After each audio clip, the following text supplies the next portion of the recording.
c'est une consultante formatrice pour créatifs qui est spécialisée donc du coup dans ces deux sujets, les aides sociales et fiscales, mais aussi tout ce qui est aspect comptabilité. C'est bon, Est-ce que tout le monde voit bien mon écran? oui, c'est bon.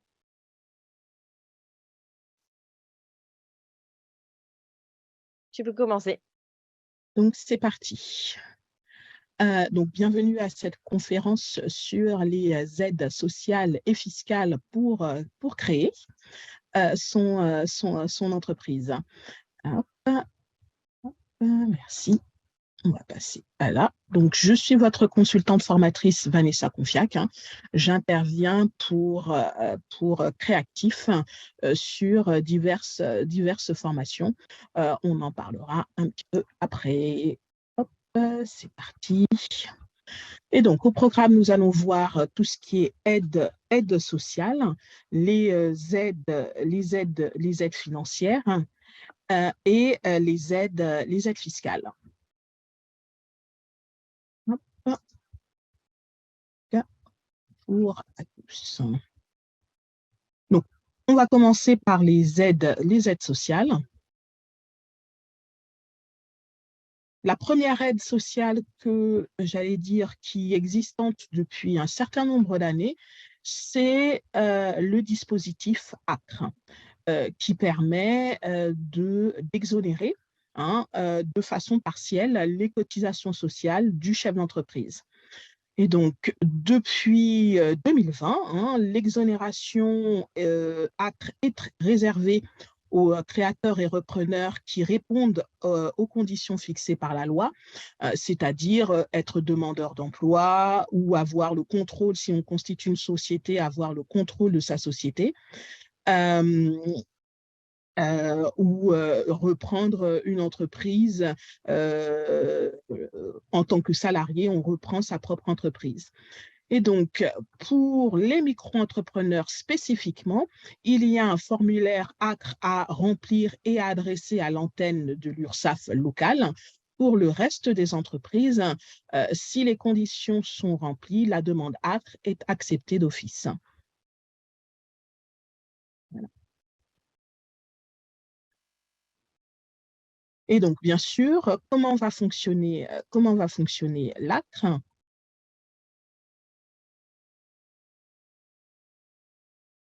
Un petit souci. Et donc, on va voir qu'il y a un dispositif spécifique pour la micro-entreprise et comment ça va fonctionner pour les autres entreprises.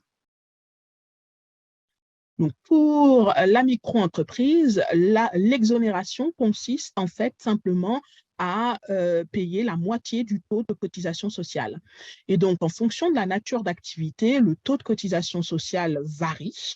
Et donc, par exemple, pour les activités de commerce, hein, vente, fabrication, hôtellerie, restauration, le taux est de 12%, hein, 12,8%.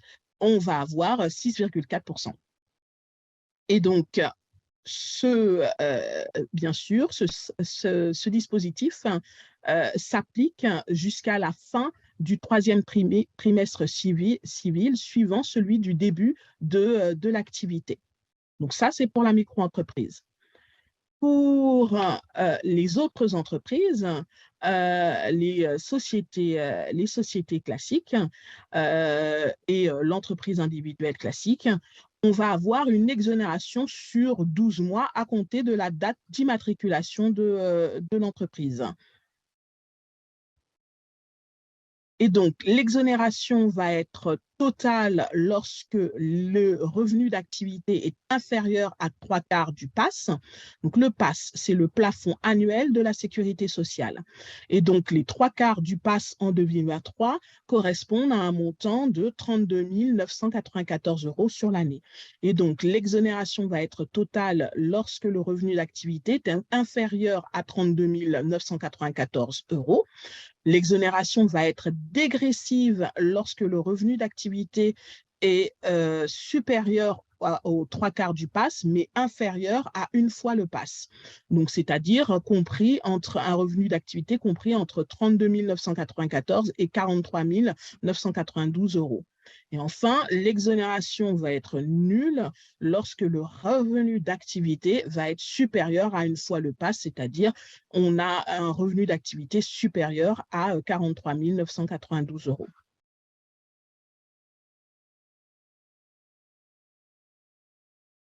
Hum, hop, excusez-moi, je reviens. Voilà. Et donc, pour un travailleur non salarié, c'est-à-dire le chef d'entreprise individuel classique, les gérants majoritaires de SARL, EURL, l'exonération ATRE va porter sur l'assurance maladie, maternité, les allocations familiales, l'assurance vieillesse de base, invalidité, décès. Ce qui reste dû, impossible d'être exonéré, ce sont tout ce qui est cotisations relatives à la CSG, CRDS, à la retraite complémentaire, à la formation professionnelle continue. Je suis revenue en arrière. On va faire comme ça avec la souris. Pour les assimilés salariés, c'est-à-dire les gérants égalitaires minoritaires de SARL ou les présidents de SAS, SASU, l'exonération porte sur les cotisations patronales et salariales.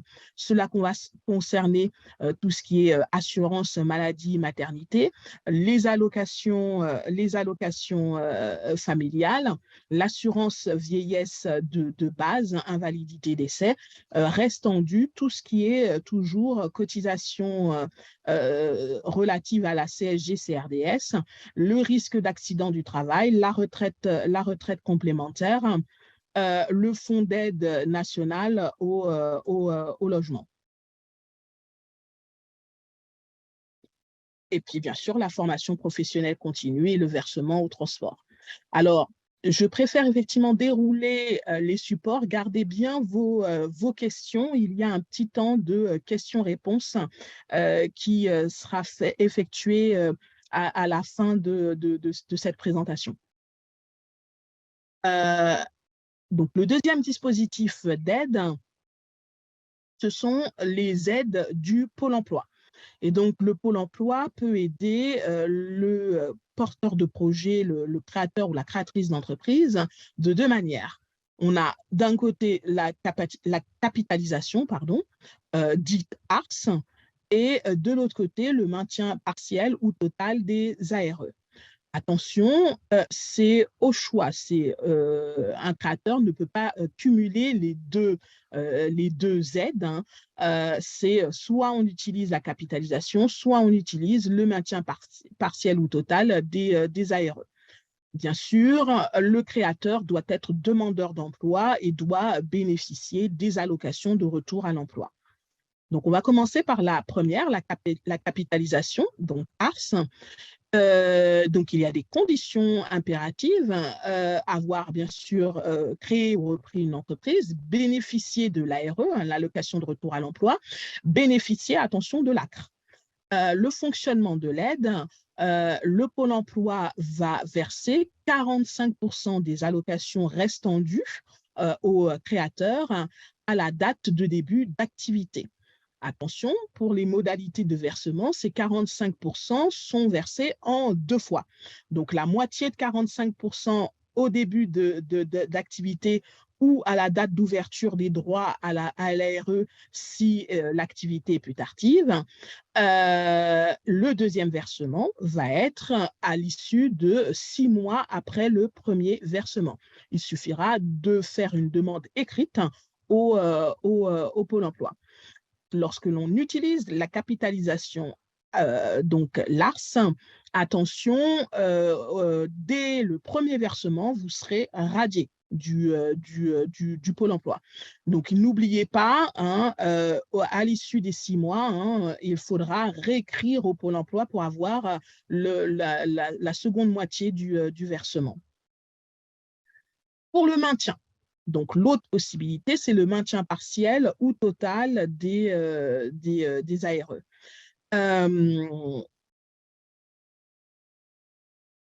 Donc, le Pôle emploi permet au créateur de conserver son allocation tout en ayant créé son entreprise.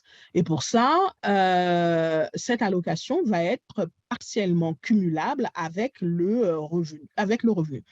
Pour ce faire, le Pôle emploi va faire un calcul très précis qui va consister à savoir au mois le mois quel est le nombre de jours qui seront indemnisés par le Pôle emploi.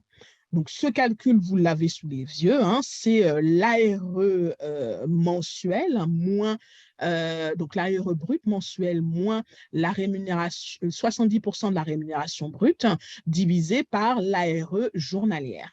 C'est ce qui va donner le nombre de jours qui seront indemnisés par le Pôle emploi. Et donc, attention, hein, les jours non indemnisés par le Pôle emploi ne sont pas perdus par l'allocataire. Imaginez cette aide, le maintien partiel ou total des ARE.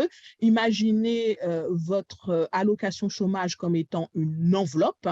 Le Pôle emploi ira jusqu'à épuisement de l'enveloppe. Donc, il y a aussi des aides en région pour pouvoir créer son entreprise. Le dispositif NACRE, le nouvel accompagnement pour la création ou la reprise d'entreprise. Donc, ce dispositif, comme je l'ai indiqué, relève des régions. Voilà, la particularité sur la région parisienne, il faut voir, on était vers la fin de ce dispositif. Je ne sais pas s'il a été reconduit pour cette année, en tous les cas pour la région parisienne. Dans les autres régions, ça existe encore. Donc, il faut contacter le conseil régional pour savoir s'il propose ce dispositif. Les aides financières, on va avoir les prêts d'honneur, ce sont des prêts à taux zéro, hein, qui vont pouvoir financer les fonds propres et le besoin en fonds de roulement de départ d'une entreprise. Ces prêts à taux zéro, dits prêts d'honneur, sont accordés par différents réseaux hein, de création-reprise d'entreprises. Vous avez France Initiative, le réseau Entreprendre, et puis vous avez aussi BPI. Hein. Certaines entreprises, dans le cadre de l'SMH, proposent également ces prêts à taux zéro. Donc, les montants vont être variables hein, selon les réseaux et la nature du projet, le type de projet. On peut aller de 2 000 € jusqu'à 50 000 €, voire plus, si les projets sont innovants. Donc, attention, pour avoir les prêts à taux zéro, il y a des conditions à remplir par l'emprunteur. Donc, il faut passer dans un premier temps par une commission de sélection. Il va falloir avoir un apport personnel et obtenir obligatoirement un emprunt bancaire complémentaire. Hein. Le prêt d'honneur n'a pas vocation à se substituer à un emprunt bancaire. Au contraire, il est là pour renforcer les fonds propres du créateur vis-à-vis d'un emprunt bancaire. On va voir les aides fiscales maintenant. Donc, on a les aides pour créer son entreprise lorsque l'on s'installe dans certaines zones prioritaires du territoire, dit prioritaire. Donc, l'État a défini un certain nombre de zones. Par exemple, la ZFU, la zone franche urbaine, qui est donc des zones dites sensibles, défavorisées dans les quartiers de ville. Hein.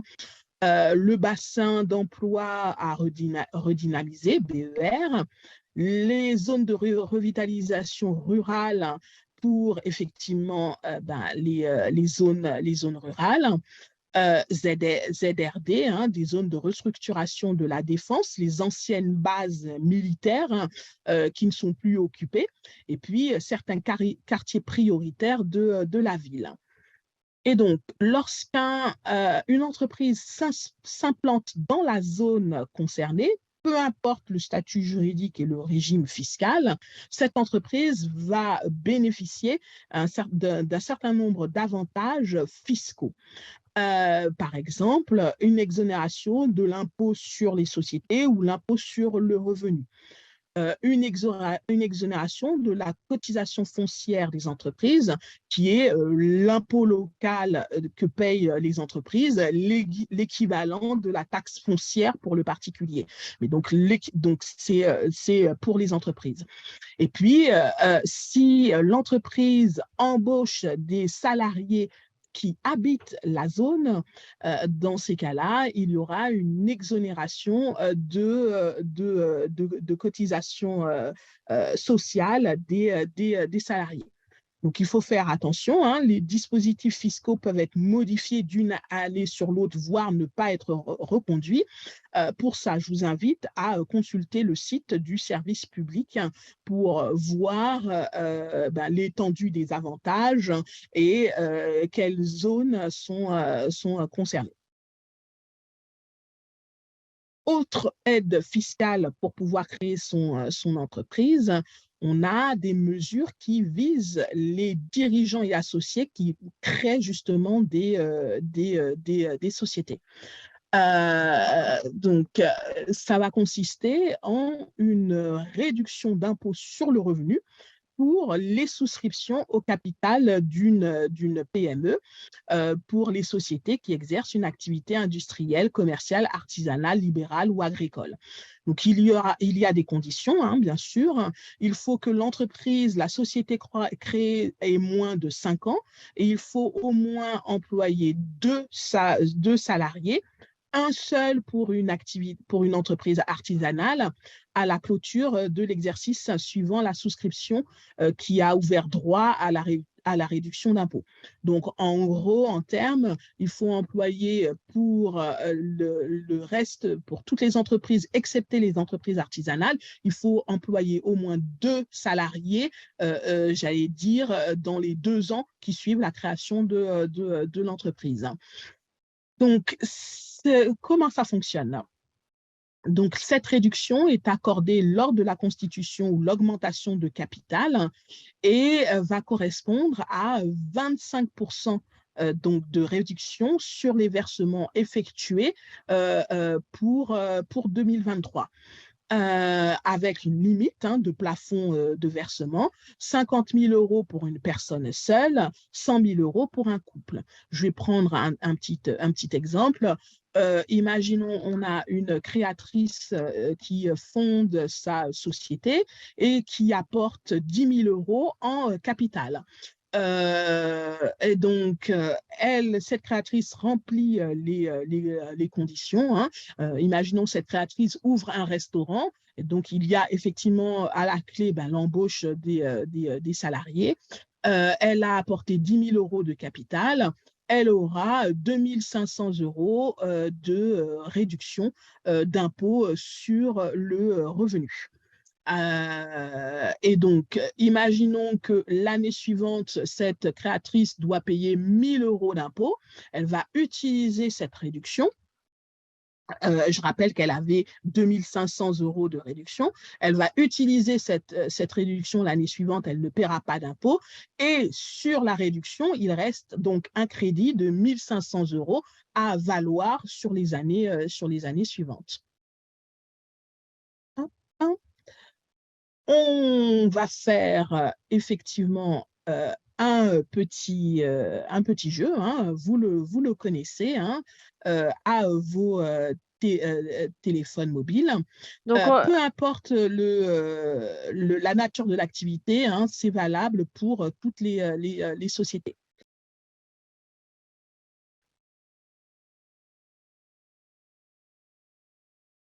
Donc, un allez, petit quiz. Quel type d'aide existe? Les aides sociales, les aides fiscales, les aides financières, les 3?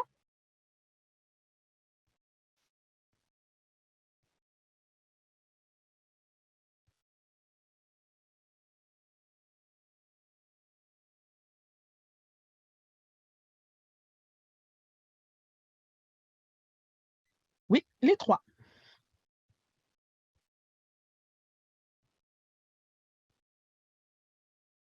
Question suivante.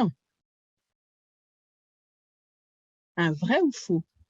Le dispositif ACRE n'offre pas les mêmes avantages pour une micro-entreprise que pour les autres statuts. Est-ce que c'est vrai ou est-ce que c'est faux?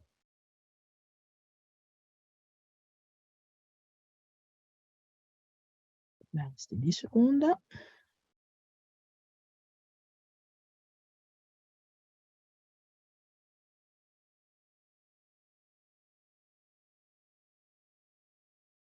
Effectivement, c'est vrai.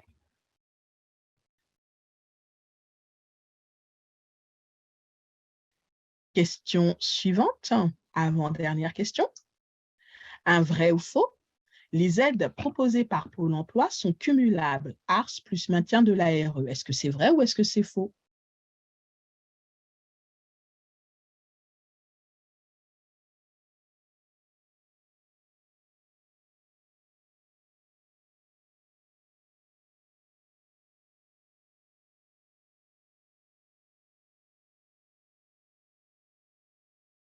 Effectivement, c'est faux. C'est ou l'un ou l'autre. Enfin, dernière question. Un quiz. Attention, plusieurs bonnes réponses. Le prêt d'honneur à taux zéro est délivré par Initiative France, Réseau Entreprendre, la Chambre de commerce et d'industrie. 2 bonnes réponses.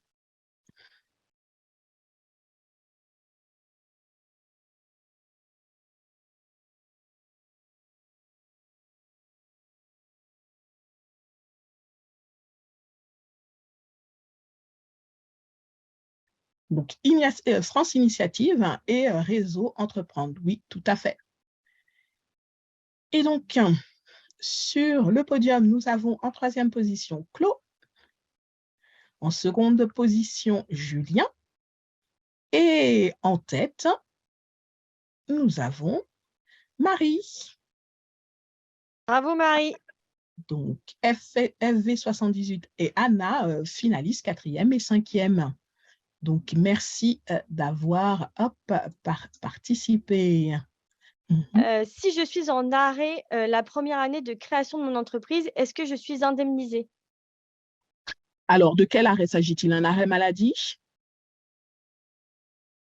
Alors, je n'ai pas la précision, Angéline, si vous pouvez préciser votre question. On va passer à une autre question. Est-ce que l'aide fiscale des zones prioritaires concerne aussi la micro-entreprise? Oui, tout statut juridique confondu, toutes les entreprises possibles. J'ai entendu dire que l'ARS passerait de 45 à 60% au 1er juillet. Qu'en est-il? Alors, je n'ai pas eu de confirmation de la part du Pôle emploi. Voilà, je vous invite à contacter effectivement le conseiller ou la conseillère Pôle emploi pour plus en amont. Pour le moment, on est toujours à 45, l'information officielle, c'est toujours 45%. Je vais créer une SARL, je serai gérant et mon mari sera salarié. Étant en ZRR, je pourrai donc bénéficier de l'exonération des charges sociales concernant la première année.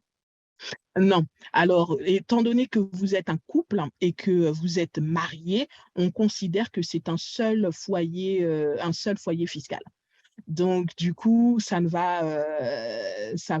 voilà, pour lui en tant que, s'il est salarié, il y aura pas les aides.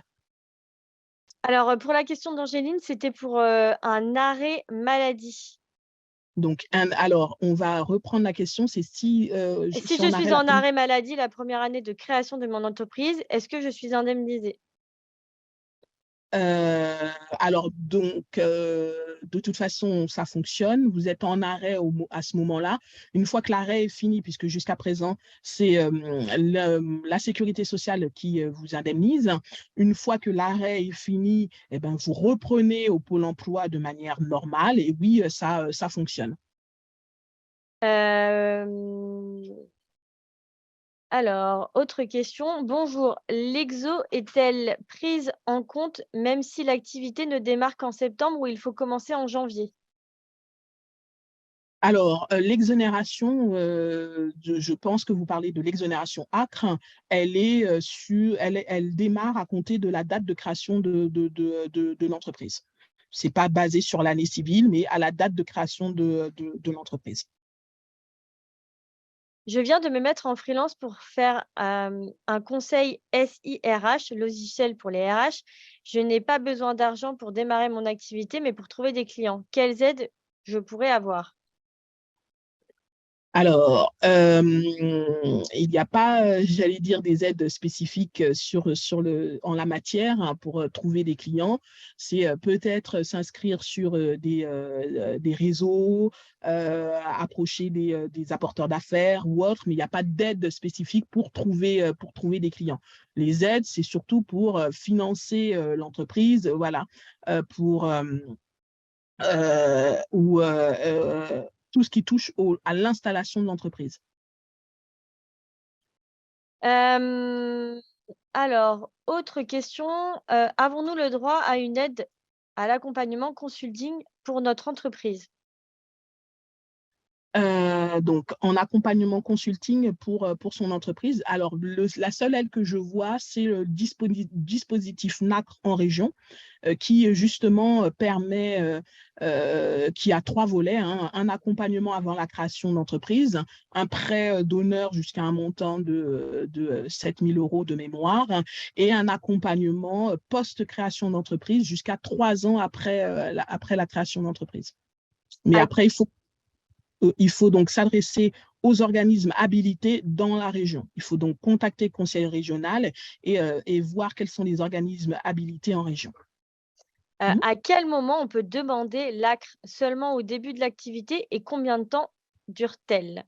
Alors, vous avez la possibilité pour demander l'ACRE, vous avez la possibilité de demander soit à la création de l'entreprise ou soit 45 jours après avoir créé l'entreprise. Donc, c'est dans une limite de 45 jours après avoir créé l'entreprise. Autre question, faut-il être physiquement en France pour effectuer toute la démarche de création de l'entreprise aide?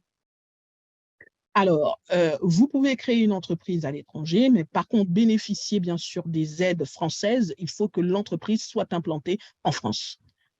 Donc, du coup, oui, il faut créer, pour pouvoir avoir les aides, il faut être en France. Il faut donc créer une entreprise française. Peut-on percevoir une rémunération et en même temps bénéficier de l'ARE? Y a-t-il un abattement de l'allocation dans ce cas? Oui, c'est ce que j'ai indiqué au tout début de slide. Le Pôle emploi a un calcul très précis qui permet de maintenir son allocation ARE, tout en ayant créé son entreprise. Et donc, du coup, cette formule, hein, s'adapte en fonction des statuts, des statuts juridiques, hein, et au mois, le Pôle emploi va ajuster. Je ne peux faire ma rupture conventionnelle que dans 6 semaines. Est-ce que je peux déjà m'inscrire à Pôle emploi? Non, le Pôle emploi va vous demander des documents relatifs à l'issue, j'allais dire, à votre départ. Vous ne pourrez vous inscrire qu'après avoir fait votre rupture conventionnelle et obtenu les documents nécessaires à l'inscription. On ne peut pas anticiper sur ce plan-là. Est-ce que pour les gens qui travaillent par Internet, il suffirait de mettre l'adresse théorique de sa boîte dans un quartier prioritaire de la politique de la ville et profiter des aides? Ça semble un peu facile. Exactement, c'est trop facile. Il vérifie. Il vérifie, c'est une implantation concrète physique, hein, pas juste une boîte aux lettres. Il y en a qui ont tenté, qui se sont effectivement fait coincer comme ça. Donc, c'est vraiment une implantation physique, pas juste une boîte aux lettres. Peut-on bénéficier de l'ARE longtemps après la création de son entreprise s'il en reste création, par exemple, en 2017? Non. Il faut, pour pouvoir utiliser le maintien de la location, il faut effectivement être inscrit au Pôle emploi et faire la demande après la création. Si vous avez créé avant et ensuite, en parallèle, vous étiez salarié et puis vous retombez au chômage, le fait que vous ayez créé votre entreprise avant, ça ne compte pas. Il faut Heu, l'avoir créé après. alors, quelles sont les aides de Pôle emploi possibles si je suis inscrite à Pôle emploi, mais que je n'ai que l'ASS, allocation solidarité spécifique? Alors, par contre, vous pouvez voir avec le dispositif NAC pour vous accompagner et notamment viser le prêt à taux zéro qui fait partie du dispositif NAC. Autre question, ne nous pouvons donc pas utiliser l'aide OPCO pour l'accompagnement uniquement pour les formations? Uniquement pour les formations. Uniquement pour les formations. Je compte ouvrir un salon de thé en statut de URL. Quelles sont les aides que je pourrais bénéficier? Toutes les aides que j'ai citées fonctionnent pour le URL. Donc, toutes les aides qu'on a citées, j'allais dire, dans le déroulé de la présentation, fonctionnent pour le URL. OK, très bien. Et il y avait, Martine aussi qui disait: «Le pass 2023, c'est, 43 992». Oui, Oui, c'est bien ça, tu confirmes? oui, oui, je confirme. OK, et bien, hop, je vais reprendre les dernières, petites questions.